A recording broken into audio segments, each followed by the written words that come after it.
Assalamualaikum warahmatullahi wabarakatuh. Alhamdulillah, alhamdulillahi rabbil alamin. Assalatu wassalamu ala asrafil anbiya'i wal mursalin, Sayyidina wa maulana Muhammadin. Ashhadu an la ilaha illallahul malikul haqqul mubin, wa ashhadu anna Muhammadan abduhu wa rasuluhu was-sadiqul wa'dal amin. Allahumma salli wa sallim wa barik wa karim ahzanul nabiyil karim. Idinil lazi min jamalika wa innal lazi min jalalika wa innahu min kitabika. Wa tahirin wal mujahidina amma ba'du, ibadullah wa ittaqullah. Bersyukur kita kepada Allah dengan mengucapkan alhamdulillahi rabbil alamin atas segala limpahan karunia, rahmah dan hidayahnya, serta dengan izinnya juga kita dapat menjalankan amanahnya, beramal dan beribadah zahir batin dunia dan akhirat. Bersalam kita tidak akan pernah kita lupakan. Marilah sama-sama kita sampaikan, kita panjatkan kepada junjungan kita Nabi Allah, Nabiul Akhirul Zaman, Rasulullah Muhammad sallallahu alaihi wasallam. Atasnya kalimahnya kita kalamkan dengan membacakan Allahumma salli ala Sayyidina Muhammad wa ala alihi Sayyidina Muhammad. Alhamdulillah, bertemu lagi dengan saya Guru Mursyid Syekh Nur Muhammad Buya Irwan Maulana Al-Khalidi, Sumatera Barat. Tentunya dalam makom majelis zikir ma'rifatullah, dalam naungan Yayasan Islam Hidayatul Mubarakah, tentunya dalam syiar YouTube Buya Pasaman Timur, yang selalu berbagi dan berbagi ilmu pengetahuan, wawasan demi meningkatkan iman dan takwa kita kepada Allah Subhanahu wa ta'ala. Dalam pertemuan dan waktu yang sangat kita muliakan ini, saya akan berbagi wawasan kepada sebuah nilai makna hakikat tentang ketuhanan pada diri kita, yang dengan judul imanullah atau beriman kepada Allah. Dimaksud dengan kata iman kepada Allah itu adalah sanggup mengimani, yaitu ketetapan Allah pada diri, ketetapan khariri atau dikatakan khariri. Ketetapan ini wajib kita pahami, wajib kita akui, karena itu adalah mutlak. Ketetapan Allah pada diri dengan kita tahap awal mengakui dengan setulus dan seikhlasnya hati kita. Ini adalah sebetulnya satu keberuntungan bagi orang yang memahami kajian wujudnya itu. Dia tidak perlu lagi susah-susah, capek-capek melaksanakan rukun amaliyah, tapi Allah berikan keberuntungan kepadanya kalau dia menerima. Aqalala fil mu'minin, beruntunglah orang-orang yang berilmu. Arti berilmu itu dia sudah tahu, hatinya, jiwanya sudah mengakui ketetapan Tuhan pada dirinya. Ini yang dikatakan beriman kepada Allah. Imanullah, salah satu bentuk keimanan itu adalah qadrat. mengimani kodrat dari 4 perkara. Pertama, mengimani kodrat Allah pada diri. Yang kedua, mengimani wujud Allah pada diri. Yang ketiga, mengimani rahasia Allah pada diri kita. Nah, yang keempat, mengimani wujud Allah pada diri, wujudnya. Ini yang disebut batin. Jadi sir, kodrat, wujud, batin. Mengimani 4 perkara ini adalah mutlak engkau dalam kuasanya. Tapi kalau kita tidak bisa menerima ketetapan Allah pada diri kita, contohnya kita ambil yang pertama, kodrat. Mengimani kodrat Allah pada diri. Yang dimaksud kodrat Allah pada diri tiadalah melainkan kodratnya semata. Menyaksikan keberadaan kodrat ini adalah amanah bagi Allah. Aku amanahkan keumatanku berwujud akan engkau. Bukanlah engkau yang dikatakan engkau, tapi engkau adalah aku. Nah, ini sudah bersifat iman. Kalau kita tidak ikhlas dengan ketetapan Allah pada diri, silakan bela diri kita. Ajukan kepada Allah yang tidak Allah miliki di dirimu. Silakan. Kan Allah juga kasih tahu dalam qudsinya, kalau engkau tidak mampu menetapkan ketuhanan, silakan tetapkan keumatan. Carilah keumatan yang tidak datang daripada aku. Tidak mungkin kita semuanya dari dia. Cuma lapisan-lapisan kodrat ini yang harus menjadi iman bagi kita. Lapisan kodrat inilah yang menjadikan prasangka atau kedudukan Allah yang berlapis-lapis di dalam iman kita. Dalam pencapaian innalillahi, dalam pencapaian sifat Tuhan kembali kepada Tuhan.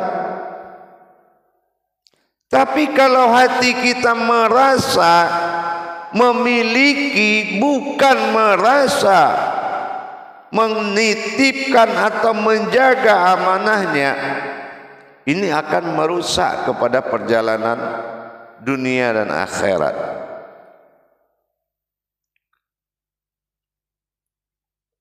Kita ambil sebuah percontohan mengenai kodrat. Apa yang dikatakan kodrat Allah pada diri? Nah, seperti kita pelajari, kodrat itu kalau tidak Allah berikan kekuatan sifat, dia tidak akan bisa menerima kehidupan. Tapi kehidupan siapa? Sifat apa yang dia tanamkan? 7 sifat pada Allah: kodrat, iradat, ilmu, sama, basar, kalam, hayat, sehingga hidup nyatalah berwujud. Tapi pernahkah kita berpikir setelah semuanya hayat, apakah hayat ini ada kodrat manusia di hayat ini?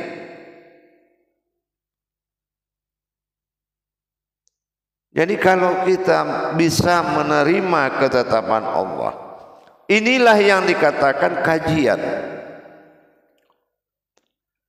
Tapi kalau kita tidak menerima ketetapan Allah, bertahan dengan ketetapan umat, ini nilainya akan membawa perbedaan jalan. Baik jalan hidup, jalan ibadahnya akan berbeda. Tapi kalau kita mendirikan keasmaan Allah, apapun itu yang diberikan nama ini adalah menuju sebuah diri. Diri adalah wujud penyimpanan di mana Allah bersembunyi pada diri. Maka kita tidak akan susah untuk menerjemahkan dari lapisan-lapisan diri tadi. Allahi fil zahiru wallahi fil batinu. Allah juga yang bersifat pada zahir, Allah juga yang bersifat pada batin. Menerimakah kita ketetapan kalau kita ini zahir dan batinnya Allah yang sebuah kodrat bernama sifat? Bersifatnya aku pada sifatku sendiri, ini pengakuan dua mutlak. Pengakuan mutlak ini pertama, bersifatnya aku pada sifatku sendiri itu adalah diri fana.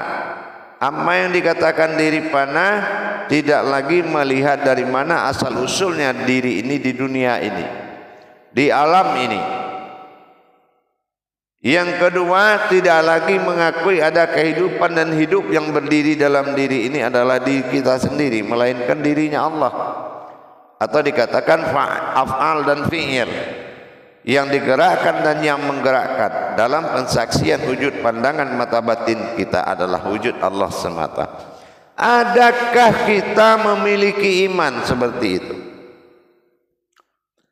Dalam pencarian iman kita tidak butuh perjuangan dan sejarah-sejarah sunnah, karena dia tidak akan memandu ke arah itu dan tidak akan menuntun dan memperjalankan diri kita. Sejarah dalam sunnah membuahkan sebuah sifat takluk, kekaguman dan keesaan serta kebesaran dalam puja dan puji kita kepada Allah. Tapi dalam membangun kodrat Allah pada diri, perlulah ditertibkan keakuan kita menjadi keakuan mutlak bagi Allah. Kodrat Allah, kodratnya aku, kodratnya Allah sendirinya. Iradat Allah, iradat aku, iradat Allah sendirinya. Ilmu Allah, ilmu aku, ilmu Allah sendirinya. Hayat Allah, hayat aku, hayat Allah sendirinya.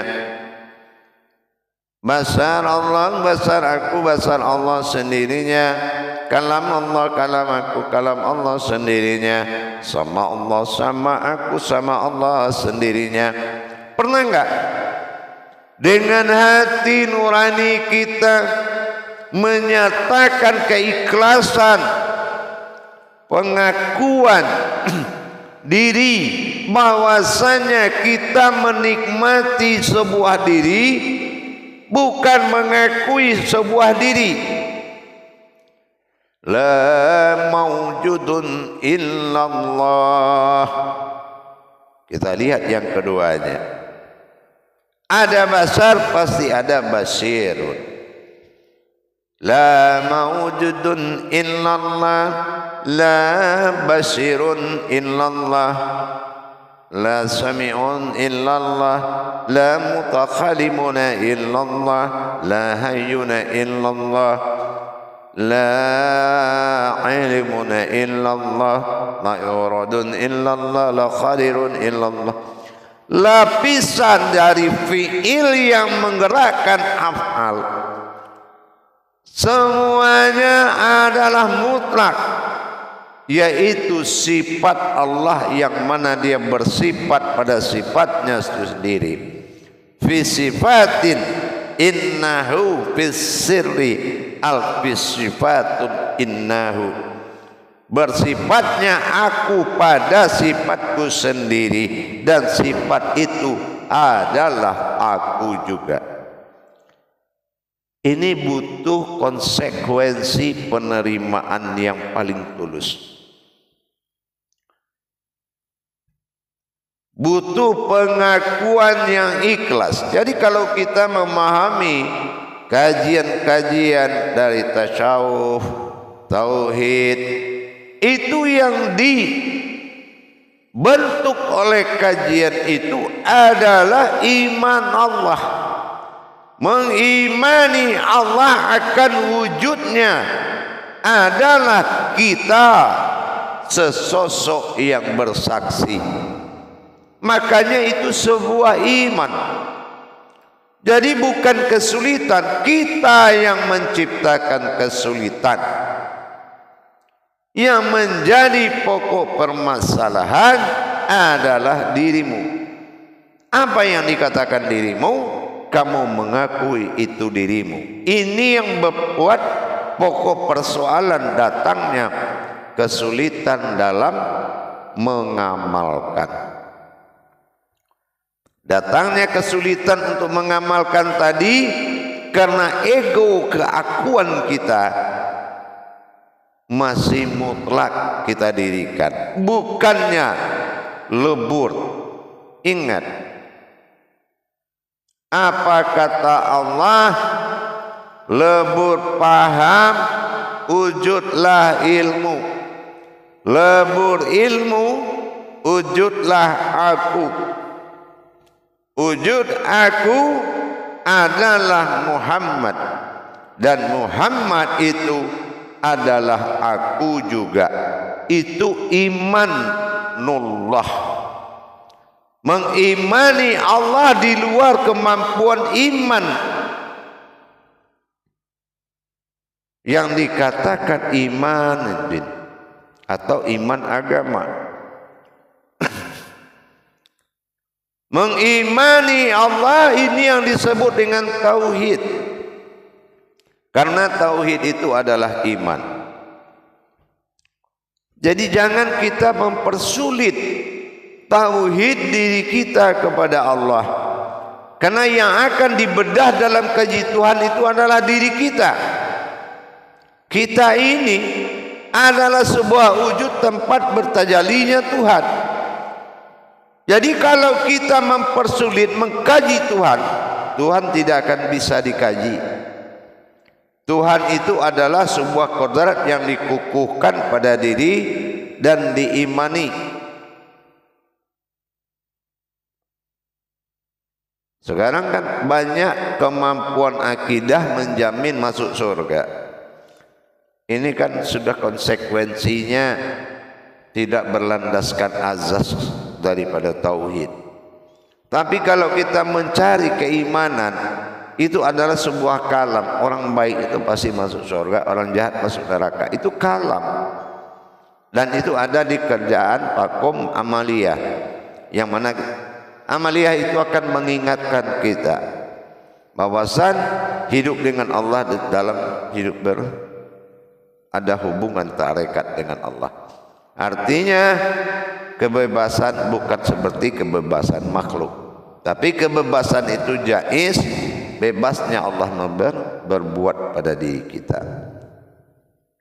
Itu yang dikatakan kebebasan. Dalam hal ini para hadirin sekalian, kalau kita menerima sebuah ketentuan Allah pada diri kita, harusnya inilah yang ditunggu-tunggu.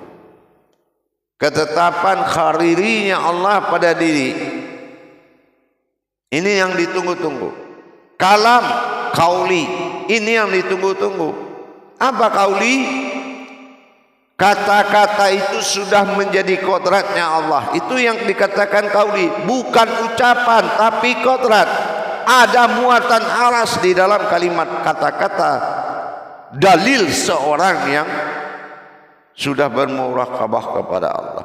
Dalilnya itu dalil bidahlihi marifatul haq.